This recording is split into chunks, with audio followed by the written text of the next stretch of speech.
I saw the story and it interested me. Obviously, we're coming up on winter. We keep hearing about the dark winter. We know NYC's a mess, pumping the pandemic fears nonstop.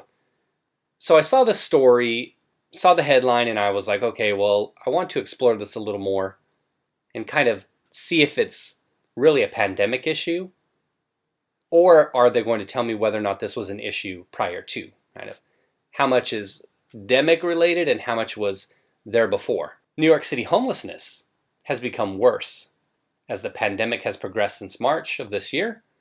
More than 20,000 single adults are now sleeping in city homeless shelters. Family numbers have declined. Single adults increased. Family numbers have declined.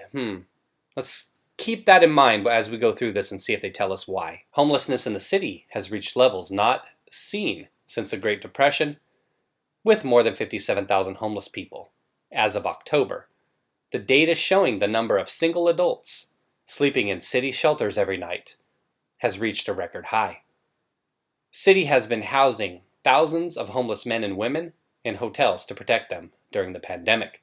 139 hotels in the city were used as homeless shelters during the 19 crisis in NYC.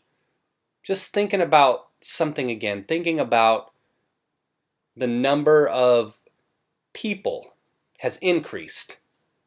But is that just bed availability?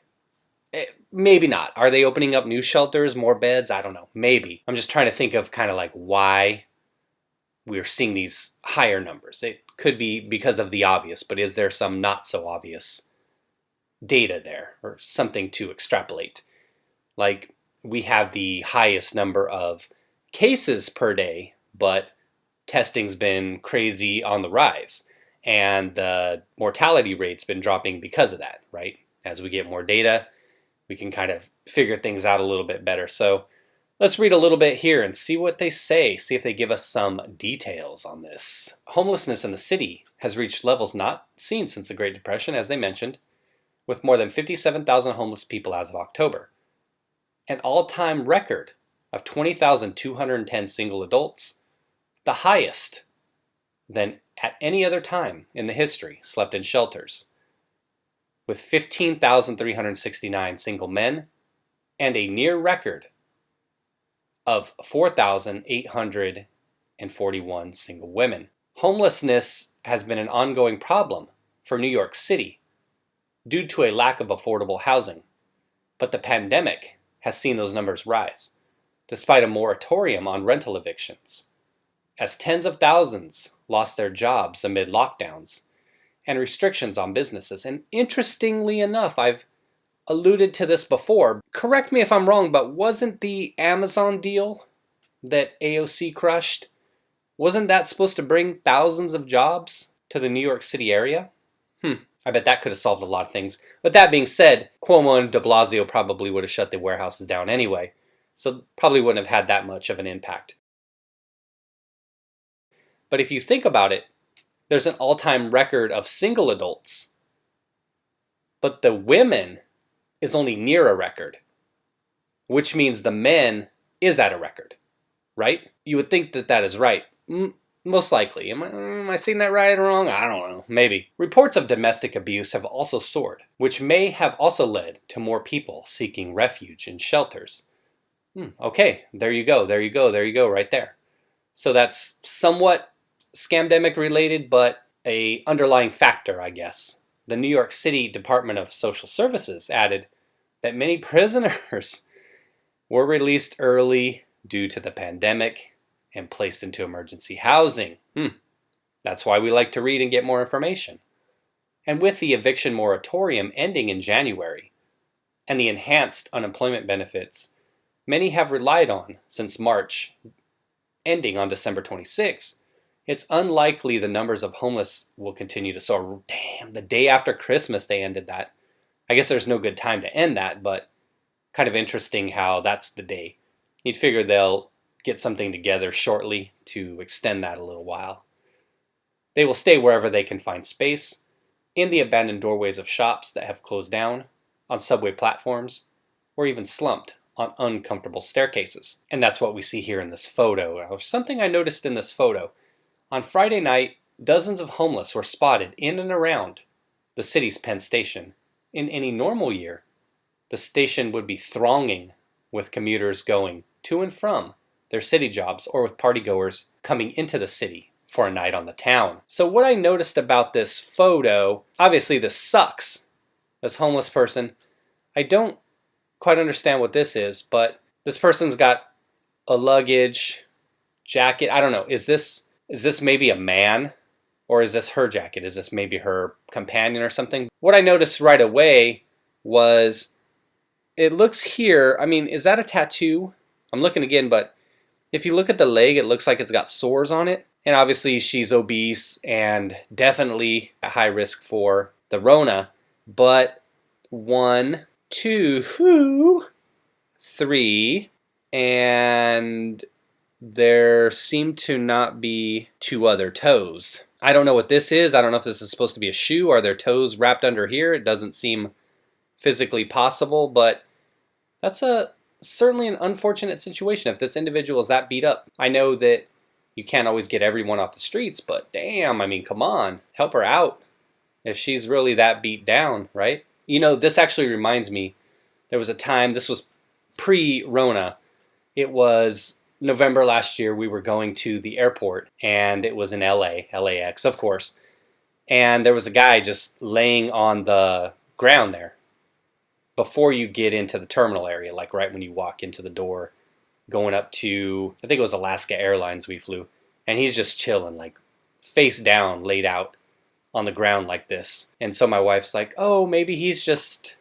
sleeping, getting some rest before his flight. I'm like, baby, baby, come on, baby. No, he looked worse than this guy, and he was face down. People would even come along every now and then and leave a water bottle by him. I was like, baby, baby. That guy is not catching a flight anywhere now. The high numbers do not include those sleeping on the streets or in private shelters.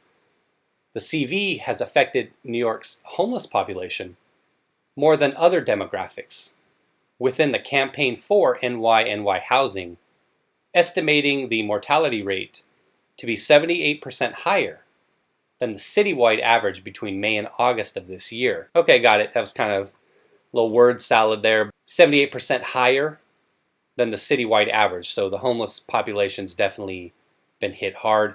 So in that regard, it makes sense that they would try to put them somewhere, but to put them in luxury hotels like they did and basically take a dump on people living there or people renting there, there had to be another way. If there is one thing the pandemic has taught us, it is that housing is healthcare. Well, they say housing is a right, healthcare is a right, so I guess our homeless neighbors need the safety and stability of a home, said Giselle Routhier, Policy Director of Coalition for the Homeless. Drivers of homelessness like these are preventable, and we remain committed to doing everything we can to prevent homelessness where possible and to connect the New Yorkers who come to us with the permanent housing that will help them find stability for the long term. A DSS spokesperson said the department helps to rehouse at-risk families and provides assistance for those facing evictions. And as we saw from the numbers, it looked like, as I said, the family side of it was lower. So they've done a great job at that. But single individuals are getting left out in the cold, so to speak. The CDC says the homeless population are particularly vulnerable as a group with clear links between the rise of the disease and the increase in the numbers of emergency shelters being used. I wonder if it's not, I know that they go hand in hand, so the statement's probably not going to make much sense. Just saying that somebody's homeless, it doesn't necessarily drive home the risk factor. Like, I could say, yeah, because somebody's homeless, or this 78% higher due to, or if you're homeless. But that isn't the full story, right? It's everything that comes along with individuals who are homeless, because they're more likely to have comorbidities than you and I.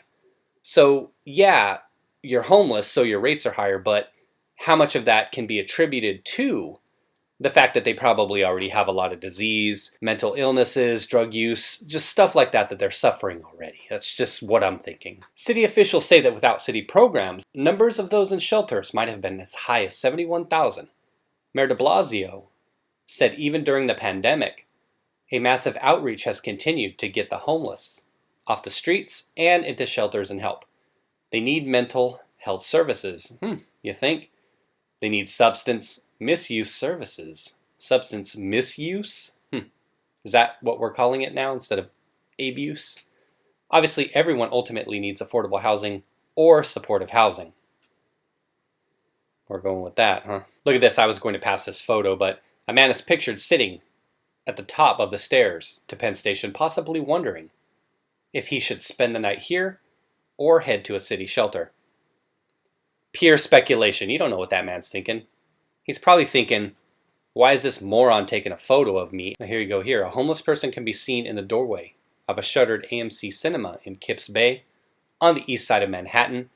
And you see the individual has a wheelchair as well.